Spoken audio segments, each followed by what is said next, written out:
Hello students, थोड़े सामने एक सिंपल प्रोग्राम शो हो रहा है। देखो आप इस प्रोग्राम च की कर रहे हैं, आप एक क्लास क्रिएट की है रूम। सो एक क्लास क्रिएट की, ਉਹਦਾ ਨਾਮ ਲਿਆ ਆਪਾਂ ਨੇ रूम ਦੇ ਵਿੱਚ ਆਪਾਂ ਨੇ ਤਿੰਨ ਡਾਟਾ ਮੈਂਬਰਸ ਲਏ, ਤਿੰਨ ਵੇਰੀਏਬਲਸ ਲਏ ਫਲੋਟ ਡਾਟਾ ਟਾਈਪ ਦੇ, ਲੈਂਥ, ਬ੍ਰੈਡਥ ਐਂਡ ਹਾਈਟ। ਉਸ ਤੋਂ ਬਾਅਦ ਆਪਾਂ ਕੀ ਕਰ ਰਹੇ ਹਾਂ, ਇੱਕ ਫੰਕਸ਼ਨ ਲਿਆ set values.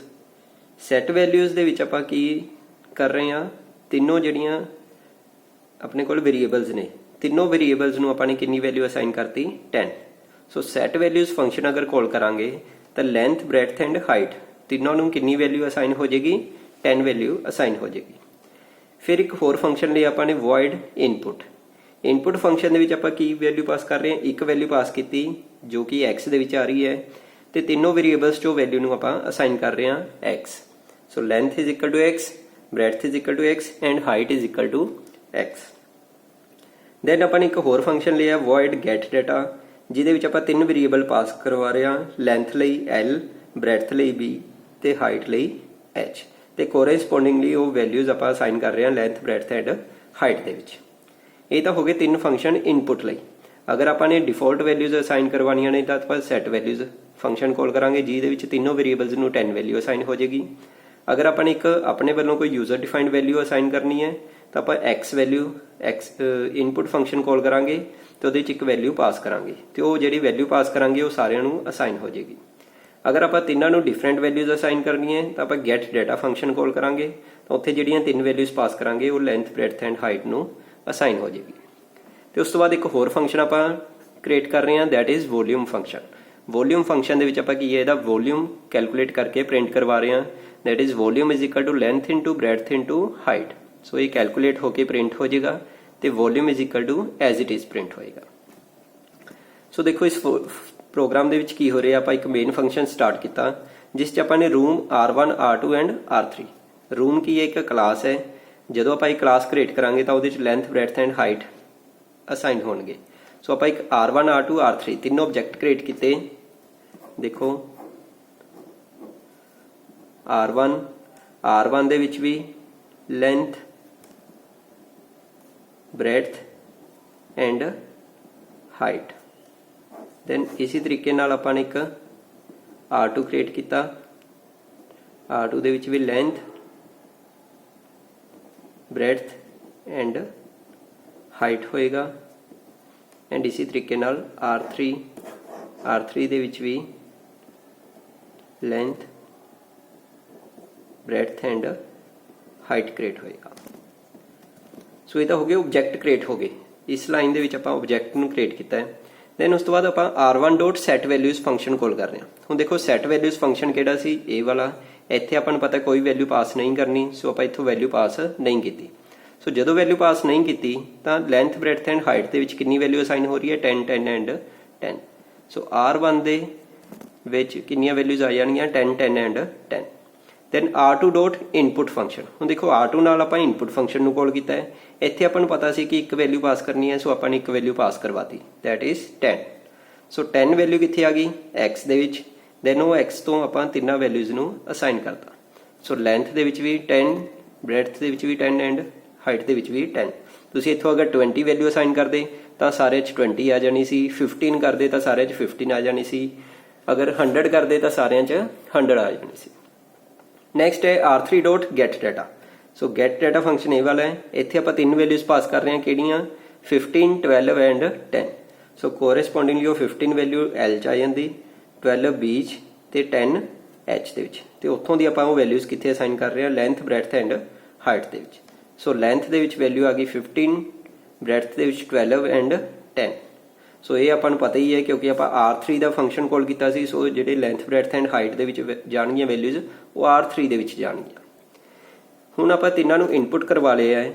Then R1 dot volume print ਹੋਏਗਾ, ਦੈਨ R2 ਦਾ ਵੋਲਿਊਮ ਪ੍ਰਿੰਟ ਹੋਏਗਾ, ਦੈਨ R3 ਦਾ ਵੋਲਿਊਮ ਪ੍ਰਿੰਟ ਹੋਏਗਾ। ਸੋ ਇਹਦੀ ਆਊਟਪੁੱਟ ਕੀ ਆਏਗੀ, ਪਹਿਲਾਂ R1 ਡੋਟ ਵੋਲਿਊਮ ਕਾਲ ਕੀਤਾ।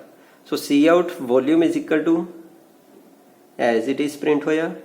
then length into breadth into height। so ये किधर है, R1 the. so 10, 10 and 10। so ਇਹਨਾਂ ਨੂੰ ਮਲਟੀਪਲਾਈ ਕਰਕੇ ਕਿੰਨਾ ਆ ਗਿਆ values 1000। Next R2 dot volume, ਹੁਣ R2 ਦਾ ਵੋਲਿਊਮ ਪ੍ਰਿੰਟ ਹੋਏਗਾ। ਸੋ ਇਹਦੇ ਵਿੱਚ R2 ਦੇ ਵਿੱਚ ਕਿੰਨੀਆਂ ਵੈਲਿਊਜ਼ ਨੇ 10 10 ਐਂਡ 10। ਸੋ ਇੱਥੇ ਵੀ ਵੈਲਿਊ ਕਿੰਨੀ ਪ੍ਰਿੰਟ ਹੋਏਗੀ 1000। ਦੈਨ R3 ਦਾ ਵੋਲਿਊਮ ਕੋਲ ਹੋਇਆ, volume as it is print ਹੋ ਗਿਆ। ਤੇ ਇਹਦੇ ਵਿੱਚ ਵੈਲਿਊ ਕਿਹੜੀਆਂ ਪ੍ਰਿੰਟ ਹੋਣਗੀਆਂ length into breadth into height, that is 15 into 12 into 10। ਸੋ ਇਹਦੀ ਵੈਲਿਊ ਕਿੰਨੀ ਆ ਗਈ 1800। ਸੋ ਇਹ ਵੈਲਿਊਜ਼ ਪ੍ਰਿੰਟ ਹੋਣਗੀਆਂ।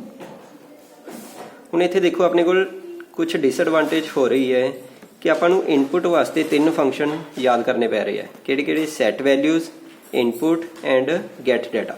ਸੋ ਆਪਾਂ ਨੂੰ ਯਾਦ ਰੱਖਣਾ ਪੈ ਰਿਹਾ ਕਿ ਸੈਟ ਵੈਲਿਊ ਦੇ ਵਿੱਚ ਆਪਾਂ ਕੋਈ ਵੈਲਿਊ ਨਹੀਂ ਪਾਸ ਕਰਨੀ, ਇਨਪੁਟ 'ਚ ਆਪਾਂ ਨੇ ਇੱਕ ਵੈਲਿਊ ਪਾਸ ਕਰਨੀ ਹੈ, ਗੈਟ ਡਾਟਾ 'ਚ 3 ਵੈਲਿਊਜ਼ ਪਾਸ ਕਰਨੀਆਂ ਨੇ।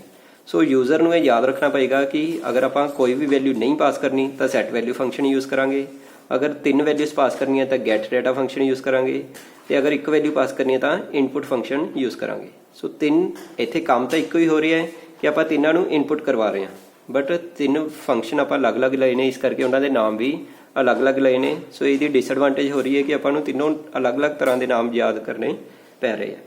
ਸੋ ਇੱਥੇ ਆਪਾਂ ਨਾਮ ਖੁਦ ਹੀ ਚੂਜ਼ ਕਰਦੇ ਹਾਂ। ਸੋ ਕੋਈ ਵੀ ਨਾਮ ਲੈ ਸਕਦੇ ਹਾਂ। ਹੋ ਸਕਦਾ ਤੁਸੀਂ ਇੱਥੇ ਸੈਟ ਵੈਲਿਊ ਦੀ ਬਜਾਏ ਇਨਪੁਟ ਵੈਲਿਊ ਲੈ ਸਕਦੇ ਸੀ।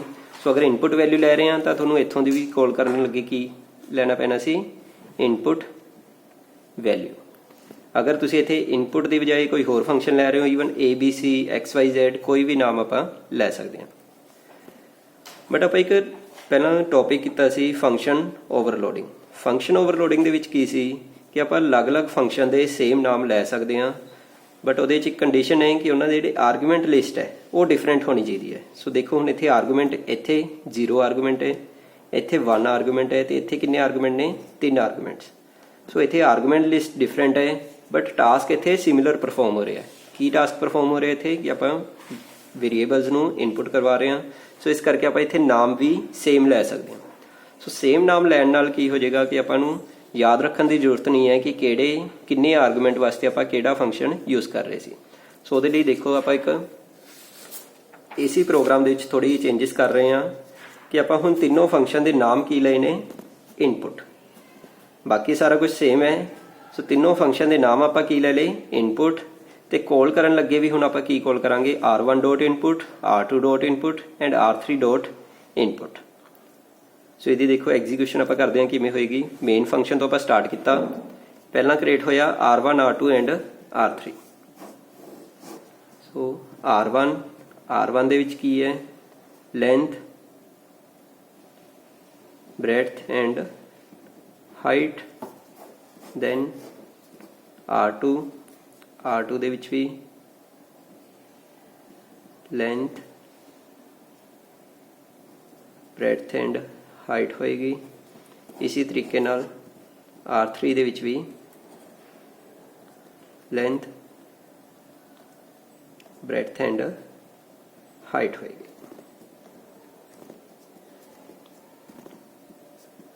ਨੈਕਸਟ ਹੈ R1 ਡੋਟ ਇਨਪੁਟ। ਹੁਣ ਦੇਖੋ ਇਨਪੁਟ ਫੰਕਸ਼ਨ ਆਪਣੇ ਕੋਲ 3 ਨੇ, ਇਹਨੂੰ ਆਪਾਂ ਨੰਬਰ ਦੇ ਲੈਂਦੇ ਹਾਂ 1 2 ਐਂਡ 3। ਇਨਪੁਟ ਫੰਕਸ਼ਨ ਆਪਣੇ ਕੋਲ 3 ਨੇ ਤਾਂ ਕਿਹੜਾ ਫੰਕਸ਼ਨ ਕਾਲ ਹੋਏਗਾ।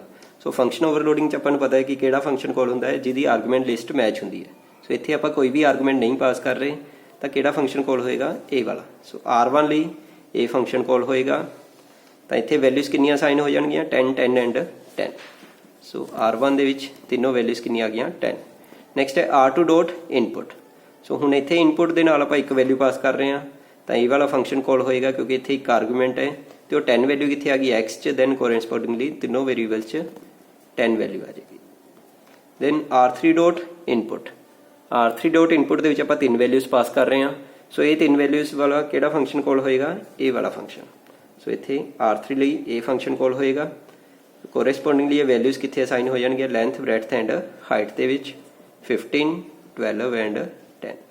ਸੋ ਬਾਕੀ ਸਾਰੀ ਇਹਦੀ ਐਗਜ਼ੀਕਿਊਸ਼ਨ ਸਿਮਿਲਰਲੀ ਉਸੇ ਤਰੀਕੇ ਨਾਲ ਵੋਲਿਊਮ ਪ੍ਰਿੰਟ ਹੋ ਜਾਣਗੇ ਤਿੰਨਾਂ ਦੇ। ਬਟ ਇੱਥੇ ਆਪਾਂ ਨੂੰ ਹੁਣ ਕੀ ਐਡਵਾਂਟੇਜ ਹੋ ਰਹੀ ਹੈ ਕਿ ਆਪਾਂ ਨੂੰ ਯਾਦ ਰੱਖਣ ਦੀ ਜ਼ਰੂਰਤ ਨਹੀਂ ਹੈ ਕਿ ਕਿਹੜੇ ਲਈ ਆਪਾਂ ਨੇ ਕਿਹੜਾ ਫੰਕਸ਼ਨ ਕਾਲ ਕਰਨਾ ਹੈ। ਸੋ ਇਨਪੁਟ ਆਪਣੇ ਕੋਲ ਇੱਕ ਸਿੰਗਲ ਨਾਮ ਹੋ ਗਿਆ, ਬਟ ਟਾਸਕ ਇੱਥੇ ਆਪਾਂ 3 ਡਿਫਰੈਂਟ ਪਰਫਾਰਮ ਕਰ ਰਹੇ ਹਾਂ। ਸੋ ਇੱਕ ਦੇ ਵਿੱਚ ਆਪਾਂ ਡਿਫਾਲਟ ਵੈਲਿਊਜ਼ ਅਸਾਈਨ ਕਰ ਰਹੇ ਹਾਂ, ਦੈਟ ਇਜ਼ 10 10 ਐਂਡ 10। ਇੱਕ ਦੇ ਵਿੱਚ ਆਪਾਂ user defined value single value assign ਕਰ ਰਹੇ ਹਾਂ ਤਿੰਨੋਂ ਵੇਰੀਏਬਲਸ ਨੂੰ, ਤੇ ਇੱਕ 'ਚ ਆਪਾਂ ਤਿੰਨੋਂ ਡਿਫਰੈਂਟ ਵੈਲਿਊਜ਼ ਅਸਾਈਨ ਕਰ ਰਹੇ ਹਾਂ, ਬਟ ਫੰਕਸ਼ਨ ਦੇ ਨਾਮ ਕੀ ਹੈ ਹੁਣ ਆਪਾਂ ਇੱਥੇ ਸੇਮ ਲਏ ਹੈ। ਸੋ ਇਸ ਕਨਸੈਪਟ ਨੂੰ ਆਪਾਂ ਕੀ ਬੋਲਦੇ ਹਾਂ, ਫੰਕਸ਼ਨ ਓਵਰਲੋਡਿੰਗ। ਸੋ ਸਿਮਿਲਰਲੀ ਇਹਨੂੰ ਤੁਸੀਂ ਕਲਾਸਿਸ ਦੇ ਵਿੱਚ ਵੀ ਯੂਜ਼ ਕਰ ਸਕਦੇ ਹੋ। ਸੋ ਇੱਥੇ ਆਪਾਂ ਕਲਾਸ ਦੇ ਵਿੱਚ 3 ਫੰਕਸ਼ਨ ਯੂਜ਼ ਕੀਤੇ ਹੈ ਬਾਈ ਯੂਜ਼ਿੰਗ ਫੰਕਸ਼ਨ ਓਵਰਲੋਡਿੰਗ। ਤੇ ਫੋਰਥ ਫੰਕਸ਼ਨ ਆਪਾਂ ਵੋਲਿਊਮ ਦਾ ਲਿਆ ਹੈ, ਉਹਦੇ 'ਚ ਆਪਾਂ ਵੋਲਿਊਮ ਪ੍ਰਿੰਟ ਕਰਵਾ ਰਹੇ ਹਾਂ। Thank you.